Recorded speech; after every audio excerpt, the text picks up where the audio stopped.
Olá, queridos amigos, tudo bem com vocês? Seja bem-vindo ao canal Bíblia Aberta. E a leitura que nós vamos fazer hoje, continuando o nosso projeto de lermos a Bíblia toda em um ano, é 2 Crônicas, capítulo 8 e 9. Esses capítulos encerram a narrativa do reinado de Salomão, mostrando o auge de sua sabedoria, riqueza, fama e influência, além da conclusão de suas grandes obras e alianças. Eles também revelam como Deus cumpriu suas promessas a Davi por meio do filho que ele havia estabelecido no trono. Então agora abra a sua Bíblia e vamos fazer uma oração antes de ler.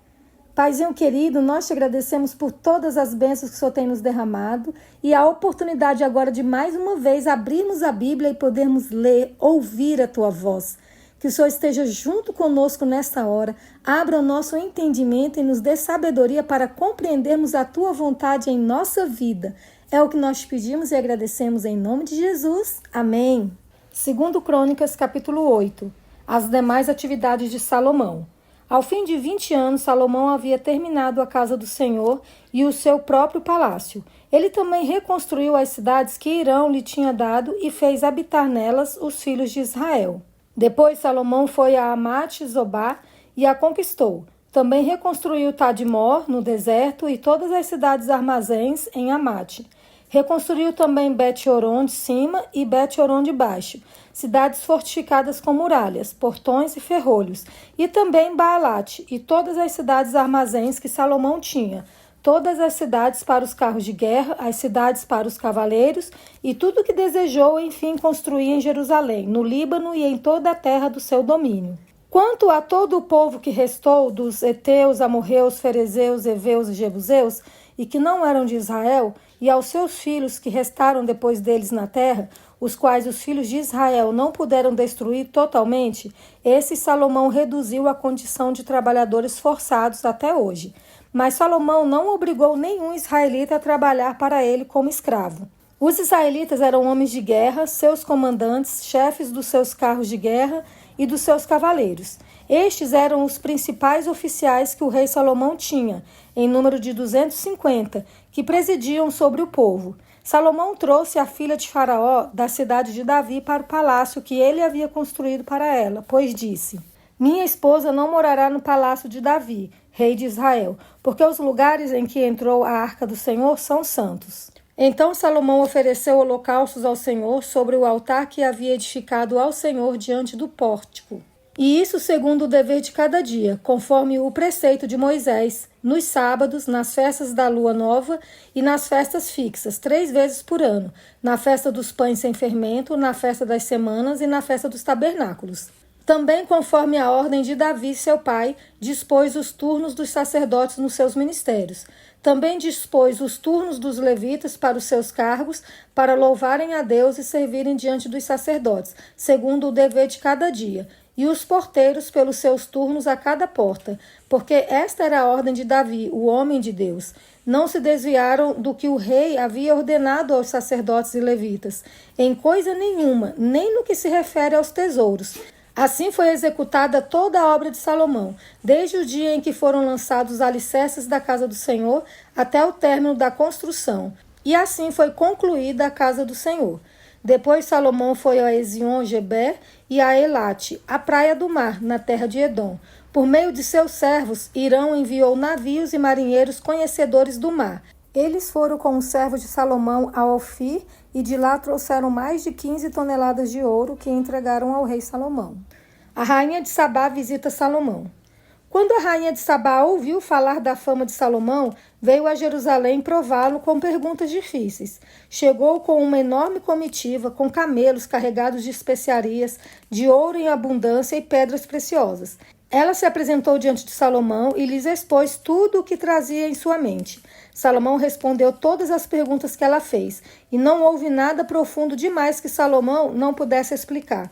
Quando a rainha de Sabá viu a sabedoria de Salomão, o palácio que ele havia construído, a comida que era servida na mesa dele, o lugar dos seus oficiais, o serviço dos seus criados e os trajes deles, seus copeiros e os trajes deles, e o holocausto que oferecia na casa do Senhor, ficou como fora de si, e disse ao rei: É verdade o que ouvi na minha terra a respeito de você e a respeito da sua sabedoria. Eu, porém, não acreditava no que se falava, até que vim e vi com os meus próprios olhos. Eis que não me contaram nem a metade da grandeza da sua sabedoria. Você supera a fama que ouvi. Felizes os homens à sua volta e felizes estes seus servos que estão sempre diante de você e que ouvem a sua sabedoria.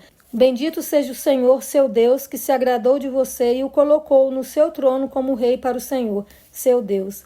É porque o seu Deus ama Israel e quer estabelecê-lo para sempre, que ele o constituiu rei sobre este povo, para que você execute o juízo e a justiça. Ela entregou ao rei 4 toneladas de ouro, grande abundância de especiarias e pedras preciosas. Nunca mais houve especiarias como as que a rainha de Sabá ofereceu ao rei Salomão. Também os servos de Irão e os servos de Salomão, que tinham trazido ouro de Ofir, trouxeram madeira de sândalo e pedras preciosas. Desta madeira de sândalo, o rei mandou fazer corrimões para a casa do Senhor e para o palácio real, bem como harpas e liras para os cantores. Nunca antes se tinha visto madeira como essa na terra de Judá.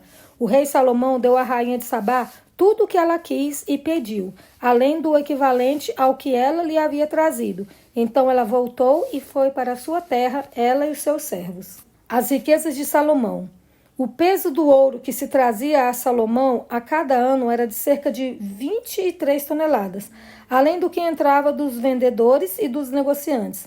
Também todos os reis da Arábia e os governadores dessa mesma terra traziam a Salomão ouro e prata. O rei Salomão fez 200 grandes escudos de ouro batido, empregando 7 quilos e 200 gramas de ouro batido em cada escudo. Fez também 300 escudos menores de ouro batido, empregando 3 quilos e 600 gramas de ouro em cada escudo, e o rei os pôs na casa do bosque do Líbano. O rei fez também um grande trono de marfim e o cobriu de ouro puro. O trono tinha 6 degraus e um estrado de ouro ligado a ele. De ambos os lados do assento havia um braço e a figura de um leão, junto a cada um dos braços. 12 leões estavam ali sobre os 6 degraus, um em cada extremo destes. Nunca se havia feito obra semelhante em nenhum outro reino. Todas as taças que o rei Salomão usava para beber eram de ouro, e também de ouro puro eram todos os objetos da casa do bosque do Líbano. Nos dias de Salomão não se dava nenhum valor à prata, porque o rei tinha navios que iam a Tarsis com os servos de Irão. De 3 em 3 anos, os navios voltavam de Tarsis, trazendo ouro, prata, marfim, bugios e pavões. Assim o rei Salomão excedeu a todos os reis do mundo, tanto em riqueza como em sabedoria. Todos os reis do mundo queriam ver Salomão para ouvir a sabedoria que Deus tinha posto no coração dele. Cada um trazia o seu presente, objetos de prata e de ouro, roupas, armadura, especiarias, cavalos e mulas. E foi assim ano após ano. Salomão tinha 4.000 cavalos em estrebarias para os seus carros de guerra e 12.000 cavaleiros que colocou nas cidades onde mantinham os carros, deixando uma parte junto ao rei em Jerusalém. Salomão dominava sobre todos os reis, desde o Eufrates até a terra dos filisteus e até a fronteira do Egito. O rei fez com que, em Jerusalém, a prata fosse tão comum como as pedras e os cedros fossem tão numerosos como os sicômoros que estão em Cefelá. Importavam-se cavalos para Salomão do Egito e de todas as terras. A morte de Salomão.